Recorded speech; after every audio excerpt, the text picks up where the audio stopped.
I remember to have met him in 1956 in the BHU, Varanasi University.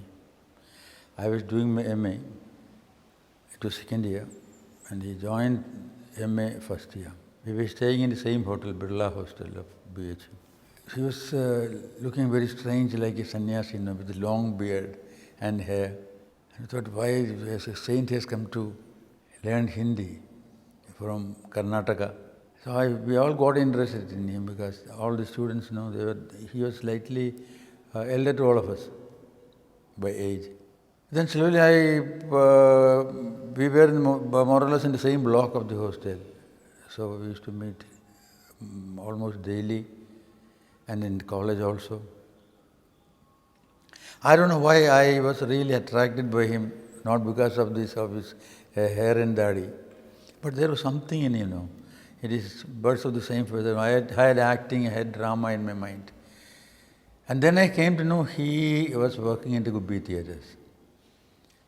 Once while we were talking, he said he was working in the Gubbi theatre. Then our friendship became really very thick because we started talking about drama and all that. So that is how it started. And I left BHU after the exam. He continued there. During that period, actually, we used to talk about.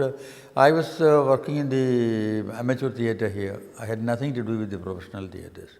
He was the first man with whom I have acquaintance from the professional theatre, in which I was not interested to work in professional theatres because as a student of drama in my mind, I wanted to know more about the Gubbi theatres and how it worked, and I was very much impressed by though I never knew Veeranna, Gubbi Veeranna he was called.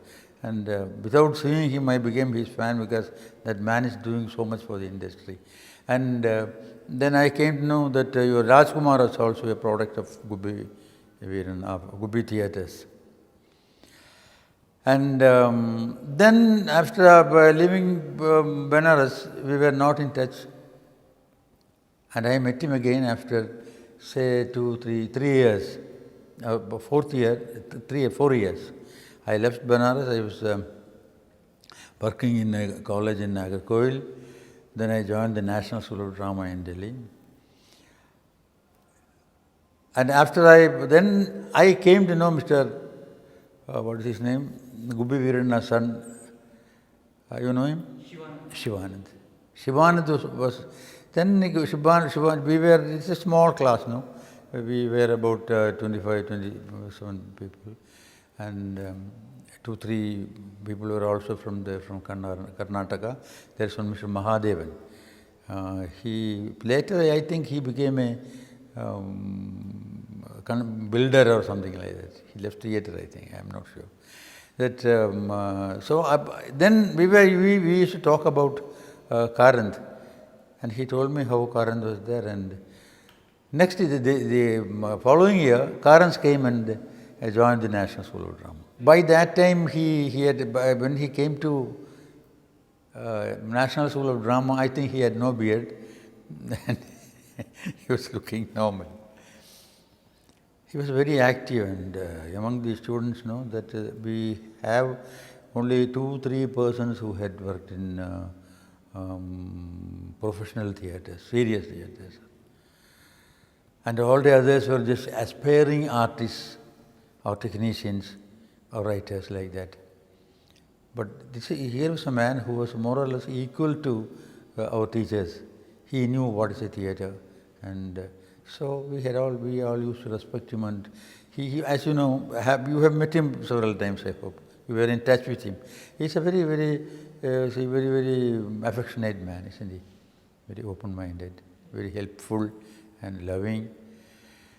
Then we became naturally, we became friendly, much more friendly in Delhi than in BSU, in Benares, because it's a small school now, only 2 classes.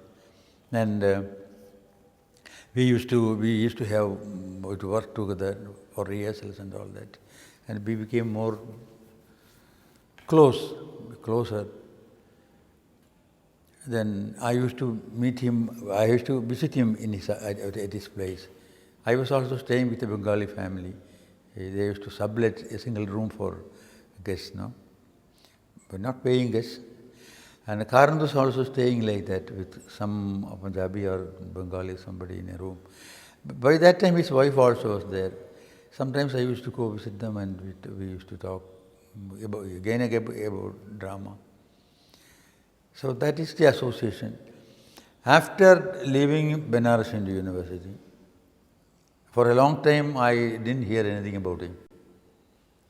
Then I heard about Karanth when his film started coming out. I haven't seen, I think I have seen only one film, I think, that is Chomanadudi. That is the only film I have seen. First itself, when as an actor, as a man of the theatre, who loves theatre, for the first time I met a man who really came from the professional theatre. You can't expect any professional theatre man to join a college. When they take it as a profession, they go with the theatre, isn't it? Nobody will be able to join any educational institution, especially for an MA class. In those days, especially, I do not know about Karnataka, but graduates and such people, they never used to join the professional theatres. And whereas he was a learned man, and he wanted to learn more, and he has his experience and knowledge about theatre, about drama, then he came to take his MA degree. That shows that he wanted to acquire more and more knowledge. He wanted to have more knowing of the world, of the language of India. In the professional theatre, as well as in films, you won't find serious-minded people. And serious and creative-minded also, who takes the theatre or film seriously. They take it as a medium to entertain people, or to make money, or to lose money. In the urge to make money, some people lose money. But here Karanth was not the man who used to think about the stage or stage or films in terms of money. He was a real creative artist. He was very serious about what he was doing. Not only films, whatever he was doing, he used to take his work very seriously. He wanted to do better things, and he was always trying for that. And he was able to do it. Just a man joining a professional theatre and then having his studies from there. I think he joined the Gubi theatres at a very young age, as a boy. From there he was working and he was studying. And slowly he was writing exams in schools, and then joined for MA. That means how he used to work and how he used to study. Say, including myself, out of all of us, the South Indian people who were studying for MA, he was the only man who could speak very well. He could give a lecture like any other North Indian, or even better than them, because they have got their separate accents. From every corner of India, you will find people speaking in different accents, but not Shuddh Hindi. But here was a man who could speak Shuddh Hindi. That means it is a language of India that he had. And he was a wonderful speaker. He used to speak very well. We were very close and very free with each other.